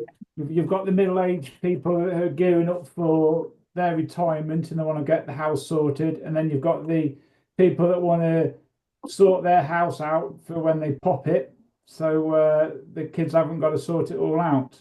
There's also another group, and you could say that's the landlords, whether it's commercial or residential, because they're all looking for the EPC rating. So insulation is a good one. I've fitted a few loft hatches with locks on as well for them as well. Okay. You have to be careful with landlords because the person who's going to be living in the house might not be using the ladder properly and stuff. So you have to make sure it's a real good ladder that you use. But yeah, I do feel as like that there's that extra group of customers. What else did we have? Channels, yeah, channels. We've got the Google ads, Facebook ads. We've got the websites. We've got landing pages. I like to use the local groups as well, so I just go in there and have a chit chat with them using my profile page. So if they want to look me up, they can do. Not always talking about lofts or anything, it can just be any old general crap, really. What else did we come up with?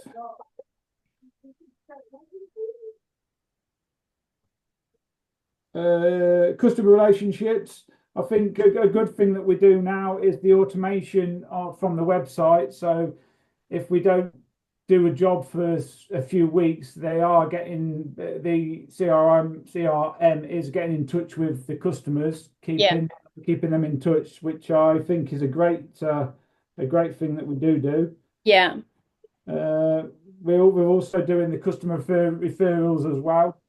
I know we've just updated the price of that to £50, so we will see what becomes of that. But I think referrals is a good way that we can build our customer relationship up as well. Yeah, okay. So there's more in this customer relations section coming out now than possibly we first thought. And this is where we can pick this back up in one-to-ones, because we could dive into this in a little bit more detail to think there's things here that could help improve my conversion rate, things that I hadn't possibly thought of before. So yeah, that's really interesting there. Thanks for that, Steve. Okay. Adam, Finn, have you got anything else that you want to add here as well? I think Steve's pretty much covered it. Yeah. Sorry, go on. Sorry. Yeah, Steve's covered most of it. I think building that relationship early on with the customer will sort of guarantee the quote almost. If they like you, they choose you over, even if the price is very similar. Yeah. Okay, so that section is hugely important from a conversion rate perspective. I think it's the fact that we can come across more personal, more personable, friendly and reliable, that sort of thing. Yeah. They know that if they call us, they're going to speak to the same person Yeah. most of the time, unless they go through to the call center. They've always got that point of contact and they know the face. Like if I'm calling a customer and then I turn up for the quote and then I turn up to do the job and then Yeah. they know it's me coming back or one of our installers or Yeah, nice one. yeah. We're also gaining the customer's trust with showcasing our reviews Yeah. on pages. I think that's a big thing as well, because you can't beat the word of mouth. No, you can't. And it will always stay the strongest form of marketing. The strongest form of advertising will be word of mouth. But at the same time, word of mouth can become high risk because you're out of control of it. You're relying on somebody else saying their interpretation of you. So, yeah, it'll always be the strongest form. But that's why we want to look at a really well blended marketing strategy, if you like. Okay, fab. So, yeah, there's a few things that are coming out for us to pick back up in our one-to-ones on the front end of your business. Seems like you've got a good understanding of who your key target market is. But possibly there's more we can do to really strengthen the customer relations. We can dive into some of the stuff that we've spoken about here, and looking at your channels, your marketing strategy will always stay quite a strong focus at the moment, and probably as we move forward as well. So yeah, there's definitely a few things there that we can have a look at further in our one-to-ones together. So I'm hoping you've got some notes scribbled down. If not, I've got some centrally for us to share when we meet back up next month. Kimberly, just it would be good to, in those sessions, it'd be good to think about, because going back to the beginning of the call, everybody's talking about growth and expansion, etc. And the bigger you grow, the much harder it is to have that local feel and to have that same person interacting at every step along the way. I mean, Liam, your home franchise is obviously the biggest franchise that's kind of operating at the moment, and the customer probably talks to one person on the phone when they book. They'll see a quota that they'll probably never meet again, then they'll see an installer on the day that they'll never meet again. So I guess you're already almost operating like a national entity, and aren't able to control that local feel so much. So I guess it's just be good to think about, certainly for me, to think about how can you have the local feel but not necessarily commit yourself to having to always talk to the customer on multiple occasions, etc., because you just physically it's going to become impossible for all of us potentially that are trying to look to grow. So you don't want to shoehorn yourself into, or you don't want those limiting factors that make you feel like it's always got to be really, really local and friendly and you're the one point of contact, because it's just not going to be possible. Yeah, I mean, we so we sort of use the tactics that sort of Steve alluded to earlier.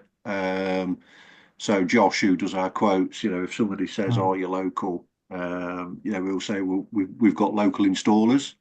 So we will tell little porkies and say that we've got installers based in Sheffield, we've got installers based in Chesterfield. Doesn't matter where they live, that's where they're based. So yeah, we do have to sort of play it a little bit, but then also, as far as a customer, if they go on the website and look at us, it does state that we cover quite a vast area. So yeah, it's sort of, it's down to preference. You can sort of book the trend if you like and run as openly as a bigger scale. Yeah, and I think you can still have that localized presence without being a one-man band that's doing everything. You can make reference to even language like, our local installer Josh will be here to see you in the next few days, or like you can just use them on a first name basis and use very localized language and keep that friendly, personal approach that a few of you have mentioned. It's unrealistic for them to think that you're going to always stay as a one-man band. That's stunting your own growth. Okay, are we ready to move to the back end of your business? I really want to look at the things that cost you money. It's equally as important that we've got a grip on what's going on at what I would say like the back end of your business, as much as it is as looking at the front end of the business, because this is what helps you operate more effectively and more efficiently as well. So I want us to look at key partners, your key activities, and your key resources. So I'm just going to explain what these sections are.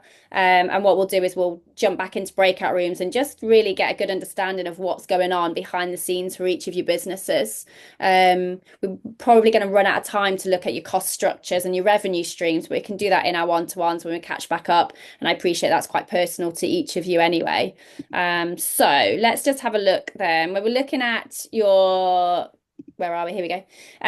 When we're looking at your key partners, these are outside resources that help your business model. So suppliers, for example, that you might have a close relationship with, the recruiters that Liam's put you in touch with, thinking about who you use from a marketing perspective, even people within the franchise network as well. So it's key people that you rely on to help you in your business. They're not in your business, but you heavily rely on the relationship with them. They might be people that naturally refer business to you, for example, people that locally, if you've got, I don't know, sponsor a local club or something like that, they're a key partner that are there shouting the message of who you are and what you do in a positive way. So we want to think about those relationships. Also think about key activities.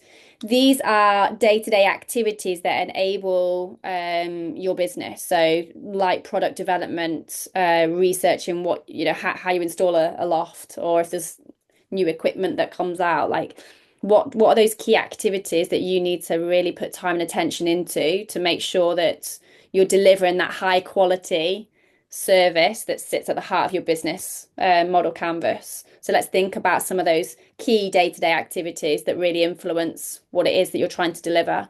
And I've got them in a funny order here. Your key resources are the resources that you need to run your business.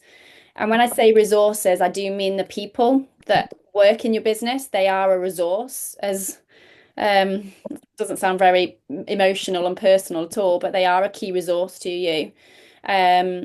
Also thinking about just your general raw materials that you need, your software, everything that you use to help you put your day-to-day operation into play. This is where we can be hemorrhaging money, and it's also where we can really look at working more efficiently. So Adam, Steve, for those of you that have, for those of you who mentioned like you're just so busy, that to me straight away is an indicator that we need to put time and attention into the back end of your business to pull your head above the parapet so that you can work on the whole business and not just get very focused on things that are taking stacks of your time. So there's some good indicators that will come out in these conversations. So key resources, we're looking at key partners, and we're looking at your key activities, the back end of your business. Does that all make sense so far? Yeah. Yeah. Nice one. Okay, so I'm going to put you into breakout rooms. I'll give you a good 10 minutes to get your heads together. Audit where the back end of your business is at. And again, if you can note down kind of some key areas you think that you need to focus on, even if you don't know the answers right now, just note down what is causing you headaches. And they're the things that we can focus on when we get together in one-to-ones as well.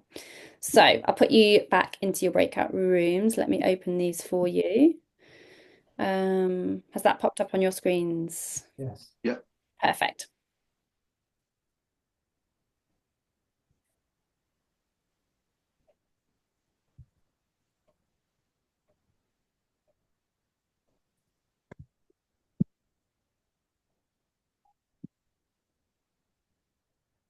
Has that worked for you, Adam? Or I've got you unassigned. Let me put you into.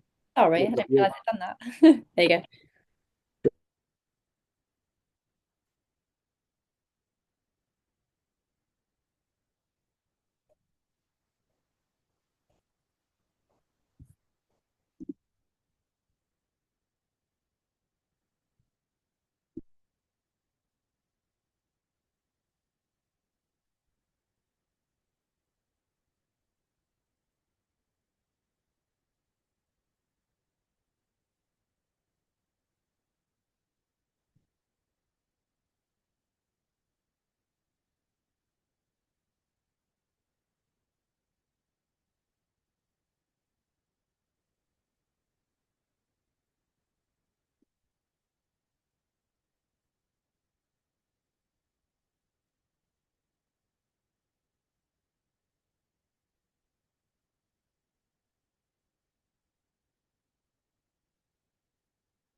You can say that the head office come up with some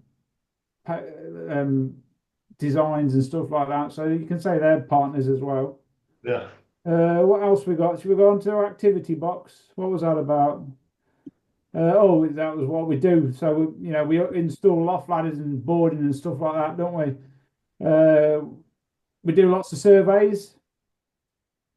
We need to target the local marketing.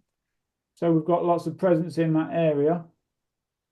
I like to collect lots of testimonials and reviews from customers, so I do keep on that all the time.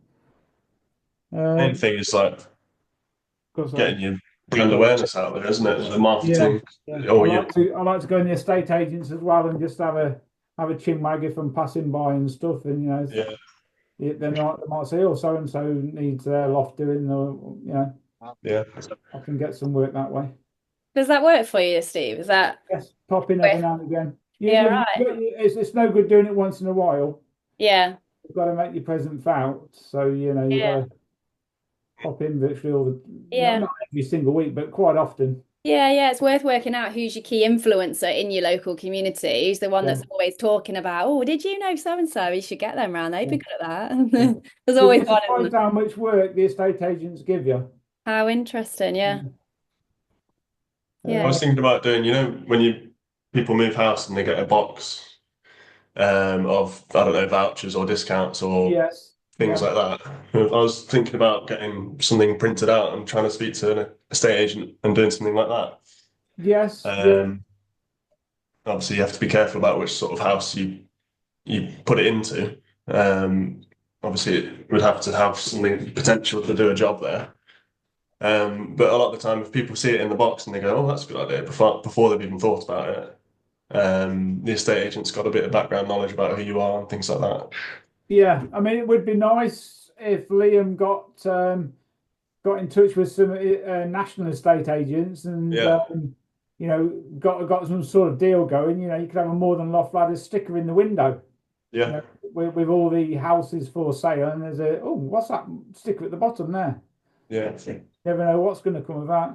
No, that sounds good. Yeah, and that is that they're going back to the key partners. We want to always be thinking about, key relationships that can help. Yeah. Speaking to, is it YouMove? They've got an estate agent. They're similar colours to what the pink and green we've got, but I don't think anything came of it. And I think they're a franchise as well. So, but I don't. Yeah, like I said, I don't think anything came of it. But I think what you've got to do, I think what Liam's got to do is when he talks to these national estate agents, it's the case of you scratch my back, I'll scratch yours. What's he going to do for them? I think on a national level that would be a massive infrastructure to put into play. Like for you to really leverage what you're talking about, it is because they know you as an individual more than likely that you're going to get a better response. I think what you've mentioned there, Steve, they refer to you because they like you. Yeah. Yeah. What are the key day-to-day activities that are taking up the most amount of your time, would you say, collectively? It's the fitting, isn't it? The fitting the loft ladders and everything. Yeah. The quotes, that takes an awful lot of the time up. But predominantly it is the actual doing the job, the day. I've got doing the job, then the quotes, and then sorting out the bookings and the reviews and stuff like that. Okay. Have you got aspirations to come off the tools, or are you like Steve, where you actually really like that part of the job? I don't think it's even whether I like it or not. That's me.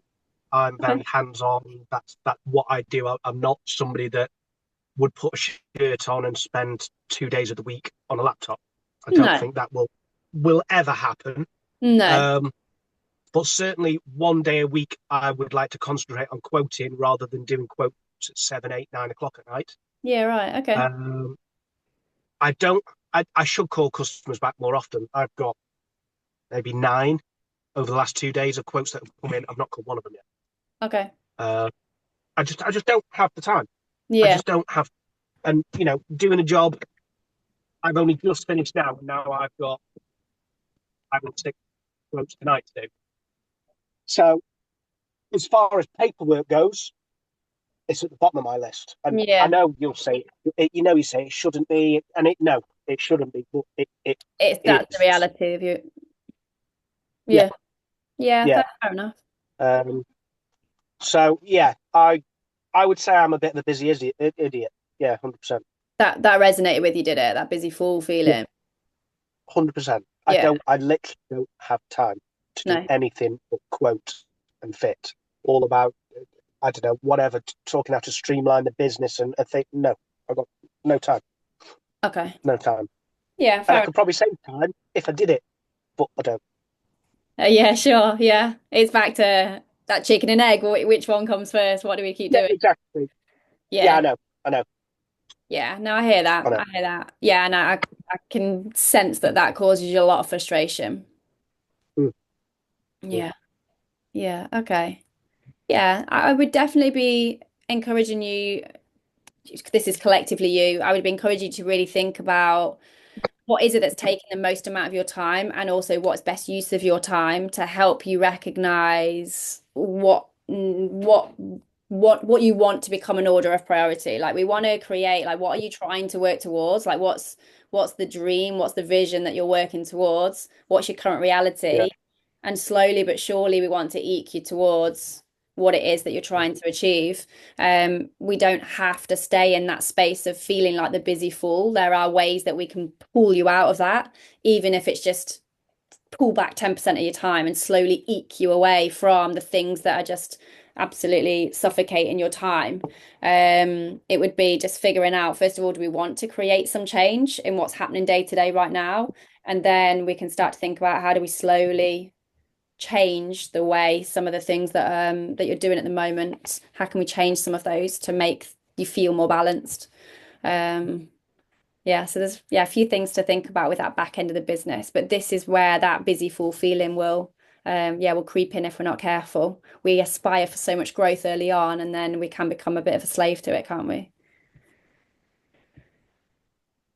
Definitely had that in the last couple of months. So I'm finally starting to feel like I can see a place that isn't that. Yeah. So that's nice, but I completely get. Yeah. Definitely had that busy fool feeling as well. Yeah, it's the self. I think to begin with, I think you have to do that to begin with. Yeah. Definitely get that feeling. Yeah, definitely. But yeah, I think to reassure you, you don't always have to feel like that. It doesn't have to stay that way. And there's, like I said, I work with businesses in all different industries, and that's really common. I hear that a lot. Like, I just feel like a busy fool, or they just go into that headspace of, may as well just go and get a job. They go back into that headspace because you think, oh, grass is greener. I thought this was going to give me a nice lot of freedom in my lifestyle, and it hasn't. But yeah, there are ways that you can pull yourself back out of that headspace for sure. Fab. Okay, I am going to leave you guys to it to kind of wrap up with what you're talking about, and then we'll go back to the main room and just close off for the evening. All right. Yes. Okay.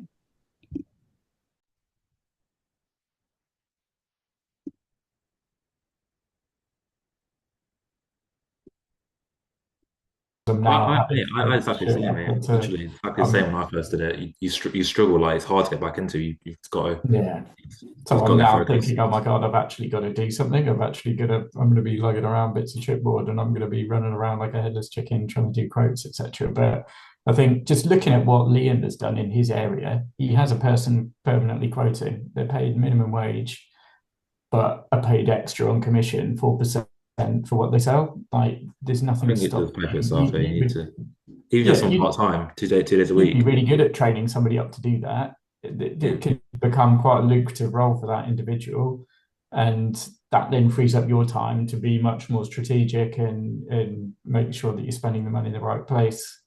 And it'll probably feel horrible at first because you're feeling like you're having to let go of the core thing that is probably the most important activity that happens at the business. But actually, if you get it right, then I think it's build them up though. Like, just take your time with them. Don't throw them in 5 days a week straight away. Give them a day a week, and then obviously get the conversion up. And then once they start proving themselves, pay more money, and you just leave it to them. That's my mindset. I've got to let go soon. So yeah. but you've already let go to an extent, haven't you? Because you've got those two guys that you've now got to a point where like you say, they can turn up to a job, you never go there again, and you know they're going to do a good job, and they're not going to let you down. Definitely, I know the thing is like I know you've met them both. They're both like nice lads. They can talk a while. They're good lads. I know they can quote as well, but it's still that whole it's your business. Letting go of obviously, like Steve was saying, let them trust them from the quoting point to the finishing job point. That's still a big step, but you need to take it eventually. So yeah, we'll get there. Where's Liam gone anyway? We lost him, have we? Yeah, he's disappeared. He's disappeared. I'll find out where he is. Have you guys had some good conversation about the back end of the business then? Have we? Yeah, I think we're a good little chat. Yeah, good stuff. Okay, fab. I'll pull us back into the main room. We'll close off for the evening, and just look at some of the next steps on what we want to focus on when we get back together in our one-to-ones. All right. Yeah, thank you.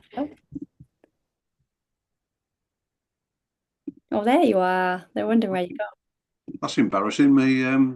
My laptop died. Did it? Oh no. Technology. I had to run downstairs and get a lead. They're all coming back into the main room now anyway. You're all good. Okay. Let me just see if I've done that bit right. It's really testing when you got to multitask technology and everything else all at the same time. Yeah, oh no, I've not done breakout rooms. I don't know if I could manage that one yet. Is that a bit much? Maybe I was being a bit too daring with that. Yeah, but it's good. Oh. Yeah, it just gives them a chance to chat and smaller groups. Yeah, so it breaks it up, doesn't it? Yeah. Here we go. This should be coming back shortly as well. I'll just share the screen with the last little bit then. Here we go.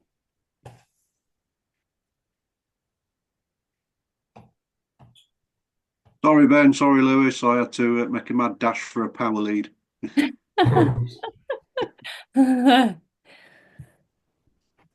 Good stuff. Have we got everybody back?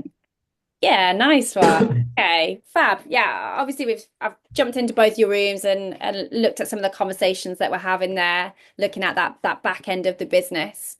And we can pick some of this back up in our one-to-ones as well. And we want to get that nice blend of making sure we've got our attention split across all 9 key fundamental pillars in your business. That is what will help you create a solid foundation to build on successfully. Before we wrap up, I'd just love to find out what one key area of your business you would like to focus on and what specifically you feel you would need to do to make an improvement in that area. So of the 9 different pillars, what is the one focus for you? And that's what we want to do, is get some blinkers on and home in on some key particular areas of focus. So Ben, I'll start with yourself. Have you got key areas you want to work on? Well, probably to an extent, all of them. Okay. The thing for me at the moment is just how do I as quickly as possible identify the right customer and generate leads is the most important thing for me. Yeah, okay. Yeah, so is that to kickstart you, it's to look at the front end of the business and really look at lead generation and getting to work? Yes, absolutely. Yeah. Okay, nice one. Thank you for that. Lewis? Out of the 9, after that last conversation with Ben and Liam, I feel like key partners. I feel like everything else is going relatively okay to an extent. Yeah. But in order to take to the next level, develop some more, not external, more internal ones, like more trust in like staff. Like Steve touched upon it, but obviously trust in staff to do more work and take away from the tools, little thing.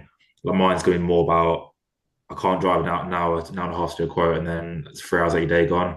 Like the boys down there, let them do a quote, trust them more, and start building them up so they get away from the tools, and then you can get more guys in to keep the momentum going. Yeah. That's important. Yeah. Okay. Be careful though, Lewis, with that. What you're saying is you're going to ask your fitters to do the quotations. They're going to come to a point where they're going to think, hang on a minute, why don't I just do this myself? Is give me the knowledge how to do the job, is give me the pricing structure. Yeah. What do I need him for? You've got to be very careful there. No, that you are true. Like I said, the 2 guys got off me. I do trust them. One's one of my best mates. But yeah, you are right. You don't know business, isn't it? Yeah, Yeah. of course. Yeah, I understand that. Money can Yeah. change people. They really can. As soon as they know, you've priced a job for 2 grand, you've took 2 grand, and you're paying them £100.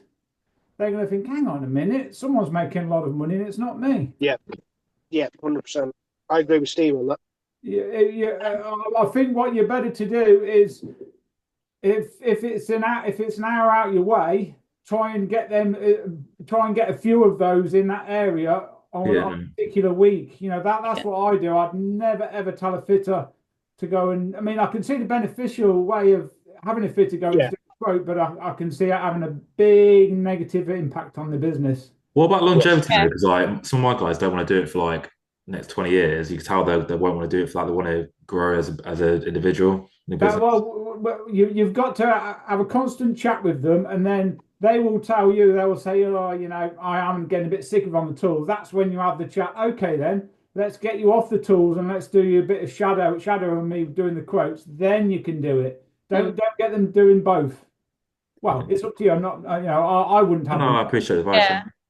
If you structure it right, though, if you're incentivizing, if they can get some sort of reward off the back of it that supplements their income and it gives them something to develop into, then that could be, if you don't do that, that could be the difference between somebody leaving because they don't see any development opportunity in the business and they disappear off, and then you're kind of starting from scratch with a new employee as well. So it's a really fine balance. Yeah.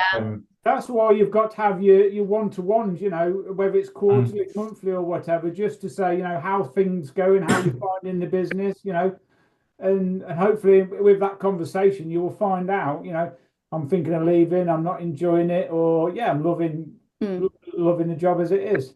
Yeah. I'm really mindful on time, guys, that we can end up going down like loads of different avenues in these conversations. I think we could probably pull some of this through into the WhatsApp group as well, because I think you've got some really good points that you're raising here to help each other out on. Are we all right to move to the next person just to share exactly what it is they want to focus on next, and then we'll carry this back on in the WhatsApp. Is that all right? Yeah, nice one. Thank you. I will go to Finn. I'm intrigued what you're looking at for yourself. Yeah, so for me, it's out of the 9, it's probably channels. Trying to sort of streamline marketing, get it. It's all a bit up in the air at the minute. I'm not really sure what's working best and why it's working best, or what's not working so well, or Sure. yeah. So streamline marketing, really. Yeah. Really. Yeah. Okay. Yeah, nice one. And like it says on the screen here, we'll pick some of this back up then in your one-to-ones as well to really help you get that focus that you're after as well. Fab. Thanks, Finn. Adam. I'm going to streamline me. You. Okay, interesting. I need to sort things out rather than just trying to do 10% on everything. I need to try and do, 50% on finding somebody else, which will enable me to spend 50% doing other things rather than all of my time being used up all the time, pretty much. Yeah, sure. I would say based on what you're saying there, we are looking at key resources because I guess you are a key resource in that as well. So yeah, but when we can look at you, we can look at other people and resources that could come into the business potentially to help you out as well. But yeah, that's good. You've got focus. Let's home in on that. Fab. Thank you for that. Steve. I'm pretty much like Adam. I'm going to be working on myself, so I would say I'm going to tick the key activities and the resources box. I'm going to be greedy enough too. Yeah, go for it. Why not? Yeah, okay. I do feel I need to work on the back end system, get myself into the office now, and get the systems up and rolling.